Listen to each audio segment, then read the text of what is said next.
I'm having a problem while I'm playing God of War Ragnarok. I'm jumping out of my seat to run to my laptop and start incorporating all the amazing things I'm seeing in that game into my D&D campaign, particularly when it comes to how cool and dangerous the Leviathan Axe feels to wield. There is a visceral satisfaction in throwing the axe into a Draugr and having it freeze your enemy solid before recalling it back into your hand and burying it into the chest of your next opponent. Honestly, God of War 4 was the best Thor simulator that I'd ever played, and so in this video we're going to look at the Leviathan Axe, the Guardian Shield, and the Blades of Chaos and create magic items for them so that you can capture that same feeling of power in your D&D campaign. My name is Byrne, and these are Kratos' weapons from God of War.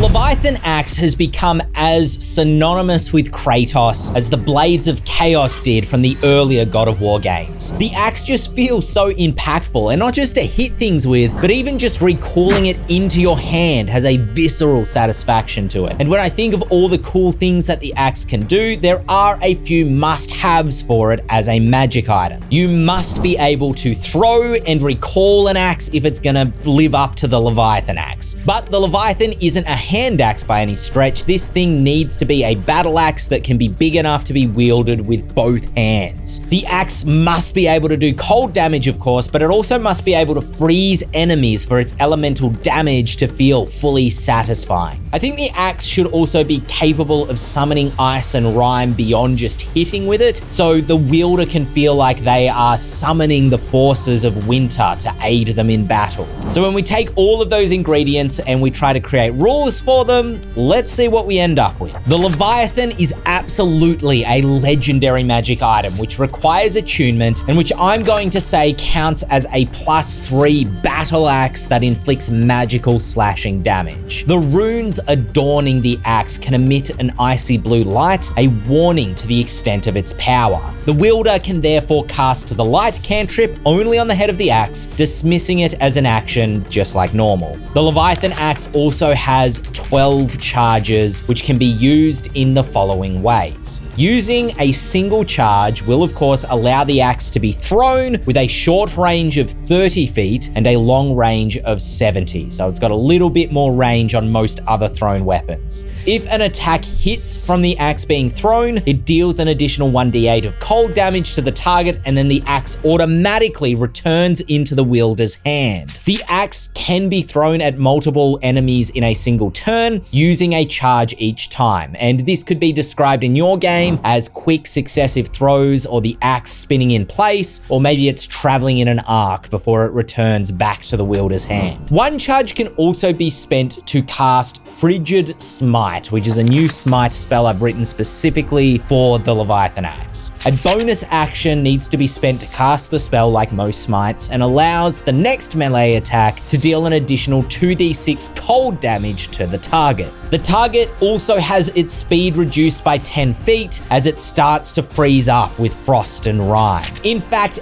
every time the axe deals cold damage to a target, the creature can be forced to make a Constitution saving throw. A failure means that the target is restrained until the end of their next turn as the axe freezes them in place, though they can use an action to try to escape the conditions slightly early if they want to. While frozen in this way, creatures also have vulnerability to bludgeoning damage, incentivizing other party members who might be wielding hammers to try to smash the target to pieces. And this is kind of representative of the damage buff that enemies take on when Kratos freezes them with the axe. Finally, 5 charges can be spent from the axe to cast Cone of Cold, unleashing a torrent of ice on all enemies in a 60-foot cone. And this is just a powerful spell I thought seemed really cool to hold the axe out in front of yourself and let the wind and ice billow over all of the foes in front of you. Wielding such a powerful artifact does not come without a price, however, the owner becoming cold in nature. They will be immune to cold damage and the effects of extreme cold weather, but they take on the new character flaw that they have a fear of open flames and feel discomfort in warmth.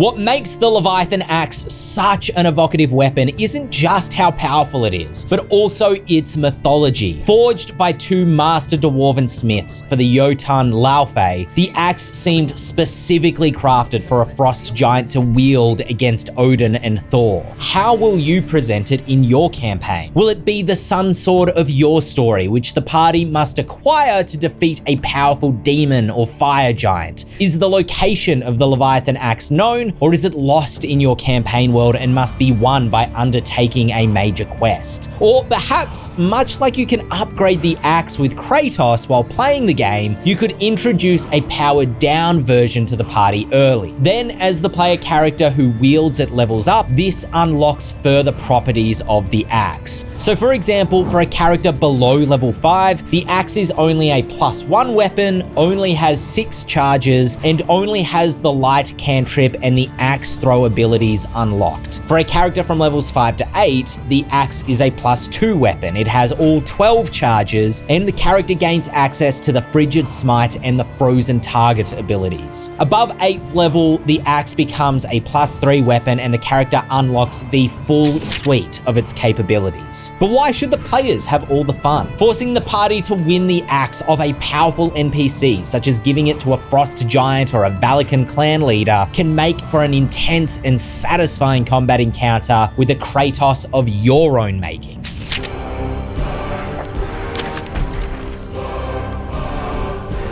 The Guardian Shield is a piece of equipment that probably gets less notice than the Leviathan Axe, but is no less important to Kratos' arsenal. It would make for an equally evocative D&D magic item, though maybe not quite on the legendary level of the Leviathan Axe. Yet it's an armament that would definitely add extra utility to any martial character. What does the shield need to be able to do? Well, the big advantage the Guardian Shield seems to lend Kratos is that it retracts back into his gauntlet, leaving him free to wield the axe with 2 hands or the blades of chaos with 1 in each, and we're getting to those. Yet, when the shield is retracted, this does leave Kratos vulnerable to being hit by an enemy if he isn't able to dodge out of the way or snap the shield out fast enough. The shield can be used to riposte incoming attacks if Kratos times his parry correctly, turning a moment of defense into a powerful counterattack against a stunned enemy. Kratos also uses the shield to bash into enemies, though I feel this is probably more to do with Kratos' fighting style than it does with a feature of the shield itself. So, with all of that in mind,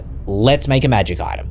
Actually, I don't think the Guardian Shield is a magic item per se. I think it appears to be entirely mechanical, and therefore the shield doesn't require attunement, just proficiency with shields to be able to wield it correctly. Obviously, the shield will have the capacity to retract, meaning that a warrior wielding it can adopt 2 different fighting stances, aggressive or defensive. In defensive stance, the character has the shield out and gains the +2 bonus to AC for wielding a shield as per normal, and only has 1 hand free. In aggressive stance, a character does not gain the +2 bonus for wielding the shield because it's retracted, but both hands are free for 2-hand wielding or 2-weapon fighting. When a character equipped with the Guardian Shield is hit by an attack, they can use their reaction to increase their armor class and potentially turn a hit into a miss. A character in aggressive stance increases their AC by 1d6, while a character in defensive stance increases their AC by 1d4. This difference in which dice is rolled balances out the automatic AC buff a character in defensive stance already has with the shield, but also represents that it might be easier to catch an enemy off guard in a riposte when the shield is hidden. Because if an enemy's melee attack is turned into a miss using the Guardian Shield reaction, the character wielding the shield may then immediately make a melee attack against the attacking enemy, assuming they are within reach, effectively performing a riposte, and this all happens in a single reaction. So your character can also swap freely between defensive and aggressive stance during their turn, as long as they don't do anything requiring 2 hands during a turn in which they end in defensive stance. But where do they come from? Are Guardian Shields something that could only be forged by gnomish inventors and something that you or your players could spend their hard-earned treasure on? Or are they the pride of a militarized nation in your campaign world and something that could be recovered from a battlefield or an old dungeon? Non-magical equipment like this also offers an exciting upgrade to players while still maintaining an atmosphere that magic is mysterious and rare within a dark fantasy or low magic campaign world. There is also a path to upgrade the Guardian Shield in a D&D game, just like it's a piece of equipment from God of War. A +1 version of the shield could allow a character to add 1d6 +1 to their armor class using the shield's reaction, and when in defensive stance, they get a +3 AC bonus instead. The +1 or even +2 version of the shield could be upgraded by taking it to a specialty armorsmith or tinkerer, or maybe someone in the party like the artificer is proficient enough to upgrade the shield themselves.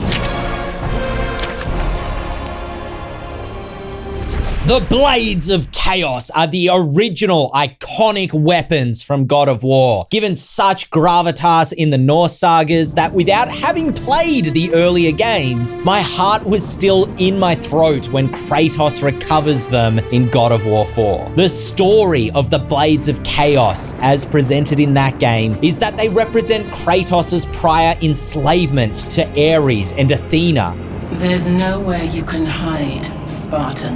And his own rage that led him to slaughter the Olympians. The fiery chains that the Blades of Chaos are attached to have literally seared themselves into Kratos' skin, which is why he wears bloody bandages in the first half of that game. And putting them back on signifies a sacrifice that Kratos is making to save Atreus' life. So, therefore, our D&D Blades of Chaos are going to be a cursed magic item. Despite this, and their negative associations for Kratos, the Blades of Chaos are still damn fun to wield in those games, and they should be in D&D as well. The Blades of Chaos are attached on the end of chains and therefore need to have reach, as well as the light property so that you can wield one in each hand. Fire travels up the chains of the blades and scorches the enemies of Kratos when he strikes with them, so they need to be capable of dealing fire damage. And in the Norse God of War games, the advantage the blades have over the Leviathan Axe is that they're better at attacking multiple enemies at a time, so that's something that we'll keep in mind as well. The blades also have a few utilitarian uses in the video game, used to jump up to higher ledges or to move heavy objects, so we're going to give them some out of combat use as well.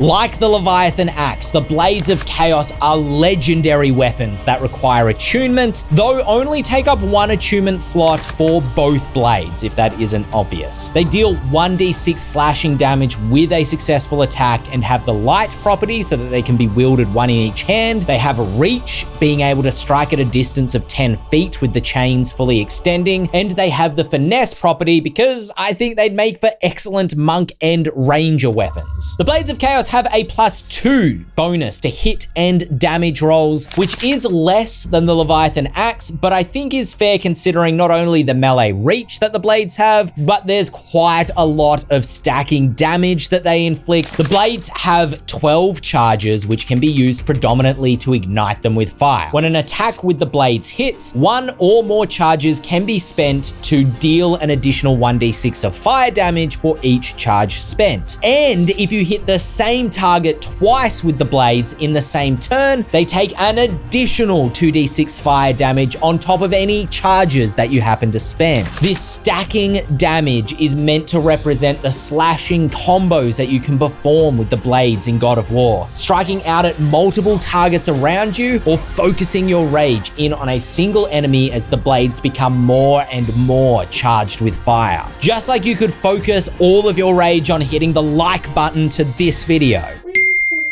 Now, whenever a target takes damage from the Blades of Chaos, you can force it to make a dexterity saving throw, and if it fails that saving throw, it takes an additional 2d4 fire damage at the start of its next turn as it is momentarily ignited. So you can also use 3 charges from the blades to lash the chains around you in a fiery tempest. Doing so allows you to potentially deal 6d6 fire damage to all creatures of your choice within 10 feet of you, instead of making individual attacks that turn. You can of course also use the blades to hit a creature. If they're medium or smaller, then you can draw them to you, or if they are larger than you are, then you can draw yourself to them. The Blades of Chaos are cursed, so that a character who equips and attunes to them cannot unattune and gains a vicious loyalty to them. This means that the wielder of the blades will have a hard time using any other weapon or shield in combat. The wielder can use the Guardian Shield, but it will always be an aggressive stance, and they can choose to sheath one of the blades to have a hand free for the somatic components of a spell, but otherwise they are going to be dual wielding the Blades of Chaos in any other combat. In the God of War games, Kratos was originally gifted the Blades of Chaos in a dark pact with Ares. Therefore, I think the blades we've designed would make for excellent pact weapons for a Hexblade or Fiend Warlock. Your Warlock could receive the blades early in the campaign, perhaps only capable at that time of dealing the extra fire damage by extending charges, maybe also being able to pull enemies towards you. Then, just like we've upgraded the Leviathan Axe over time, as the character levels, they unlock further capabilities such as igniting foes and dealing the free fire damage when a target is hit by the blades twice in a single turn.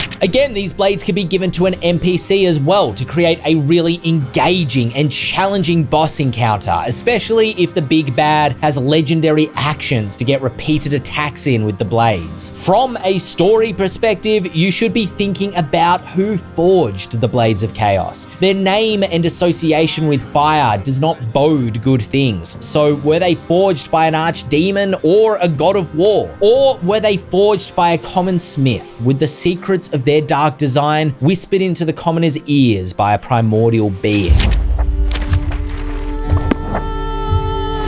Thank you for making it to the end of the video. If you've made it this far and haven't noticed yet, I have written all the rules we've invented for these homebrew arcane weapons into a PDF that you can get for free through the description of the video. Pass them to your GM if you wish to wield their power, or hide them in your campaign if you think your players would enjoy discovering Kratos' equipment. If you do use them in a campaign or a one-shot, let me know how it goes and just how broken they might be in the comments down below. And for more D&D homebrew ideas or rules that you can use in your game today, check out our video on Giants where we provided a Goliath amount of new stat blocks and features.